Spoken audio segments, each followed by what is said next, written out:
اليوم غادي نديرو جولة أكل الشوارع في مدينة طنجة، والبداية كانت من كاساباراتا باش نجربو أشهر أكلة في الشمال، واللي هي البايصرة الخاوة ديالي. زلافة البيصارة مع الزيتون وبصلة وهاد الكوميرة ب 11 درهم، صراحة ناضية. صافي بارك علينا من البايصر ونمشيو نجربو تاني أشهر أكلة في طنجة، بوكاديو الشمالي. هاد الخير كامل كان ب 14 درهم، وجيبوا لهاد الجردة وضراب لي يابا. حنا باقي في المدينة القديمة نجربو تالت أشهر أكلة. تلاقينا هاد الرجل الطيب والخلوق كيدير كاليرتي لا كيدير الكالينتي.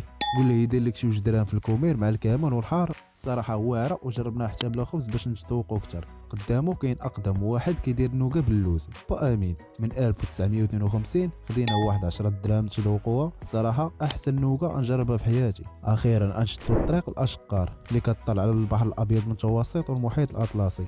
جينا نجربوا شويه السردين. انت كتاكل وكتشم الهواء النقي مع هذا المنظر الجميل. ترى ما كاين اضرب. كان معكم هشام فحصي.